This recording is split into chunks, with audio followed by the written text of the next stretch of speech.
follows that Bitcoin chart. I do think that the issue here is that we're going to see what does it mean to be a security, right? So a lot of these altcoins are going to be labeled securities. What kind of hurdles do they have to then get through? And how much does that hurt their investability? Maybe it doesn't at all. Maybe it makes them stronger in the long term.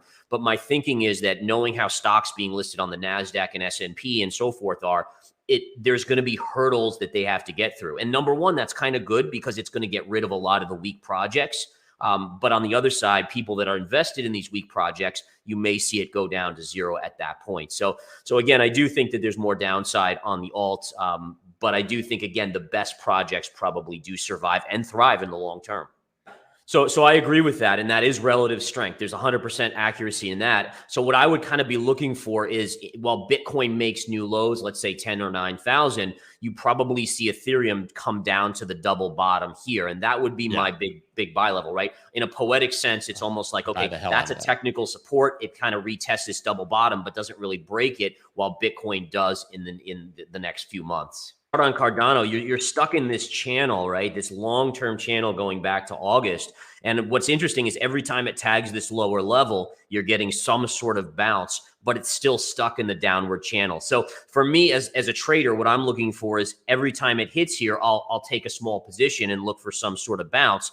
But the real breakout occurs when you get through the upper trend line here, right? So that's right around 36 cents right now, right in this vicinity. But you just look at these charts and let them guide you to the trading opportunities. And again, when you're at the low end, you get these bounces, right? Or at least these sideways small moves. So use it to your advantage as a trader. And then same thing up here. You could technically look to short that. But then if it breaks out, watch out, because it could really pop significantly.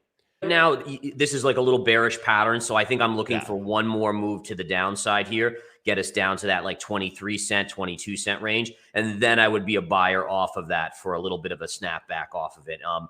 In terms of what you can see here, you hit it and you actually had a good bounce. You're not getting that same bounce here, which shows a little relative weakness. Same thing here. Look at that hit and look at the size of the bounce. Look at the hit, look at the size of the bounce. So this is a little bit of a weaker bounce to me at this point. So maybe one more little dip and then look for that bigger snapback.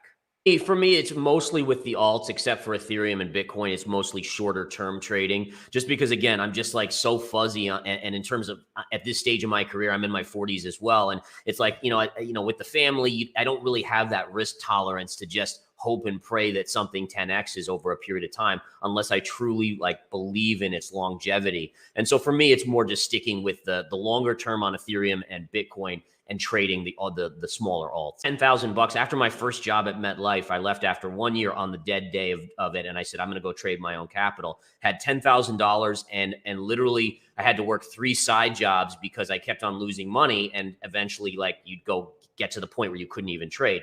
So I worked 3 side jobs to just replenish my account. And just kept studying and studying. And it took me years. I mean, I didn't have a mentor at the time. I didn't have anyone that showed me how to trade technicals. It was a learning experience of epic proportions. And over the years, I lost hundreds of thousands of dollars until I finally got the hang of it. And even now, I mean, I still mess up. I mean, there's no perfect trader out there. It's just making less mistakes than you did years prior.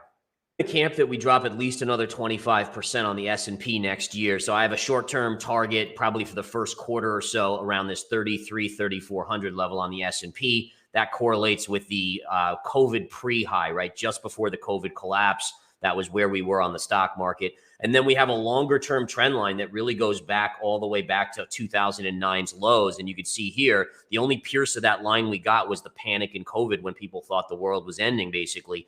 Aside from that, that's kind of my target for next year, which is around 3,000 on the S&P. So you're talking, 15, 20% at minimum, maybe even a little bit more.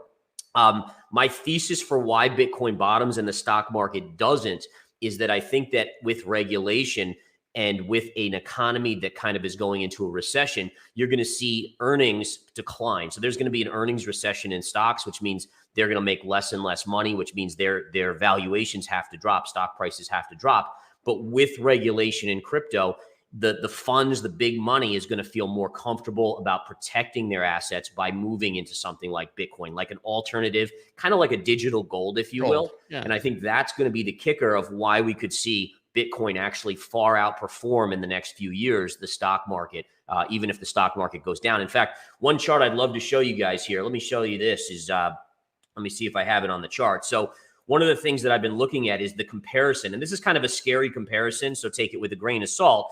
But essentially, if you go back to the dot-com bubble, look at, so this was your dot-com bubble in the S&P. Then you had this decline, which was the collapse, the real estate bubble, the financial crisis. And then look at the move up that we made all the way to recent highs from that point. And what's scary about this, Scott, is that if we go to the Dow Jones Industrial Average chart, and I go to the monthly chart and we scroll all the way back. And again, you know, by no means am I mentioning this to create any sort of panic, and I don't want people to panic because there's always ways to trade it. But look at the comparison in the chart from the mid-1915 period, and look at that, and then look at the run into the Great Depression. And again, I don't necessarily think we're going to have a Great Depression, but I think we could be in a prolonged bear market in stocks. And it is kind of scary to see the similarities in the kind of M pattern, the mega insanity, which was the roaring 20s, with what we've experienced over the last 10 years since 2009 or 13 years. So kind of little things like that I pick up on. I'm a student of history. I think that you learn a lot about the future by studying history. Chart is really key, right? Because you're showing that trend line, that trend line flat across, and notice how we never retrace to that scene of the crime, right? There's this tendency for markets to break levels and then go back and it's almost like going back to home base to refuel, and then they continue on their trek. And in that situation, we never retested that high pivot from kind of the dot-com high and then the double top in 2007. 50%, little over more than 50% drop from here. Yeah, that's it right there. That'd be pretty bad. Yeah, wouldn't it? In 2009, I mean, 2008, 2009, the S&P dropped 66%, I think. So it's like, it's not unheard of in bad bear markets to see those type of corrections. Thing goes, you want to, generally trade it, look to buy key technical levels, sell pops until we get out of this bear market. We showed some of the trend lines where once you get above those, things could start to change. And then just honestly, I think that even myself at this point is in the boat of saying, let's see what the regulation comes forward. I think the sooner the better, because then at least we know where we stand. What did these alts have to go through to be securities from the SEC's point of view? And that clarity actually will give confidence to investors out there with money to put into crypto. So, I mean, I think that's really about it. Just hang on to your hats and know that at least I'm a true believer that Bitcoin will rise and really take out the all-time highs probably in the next 3 to 5 years. So I think it's a good time to look to potentially accumulate. Just be ready for a little more pain. For crypto, it's verifiedinvestingcrypto.com. And then for stocks, it's inthemoneystocks.com. And basically, I put out trade signals. I do daily videos, all the good stuff, all technicals, all kind of no emotion. It's all just the facts.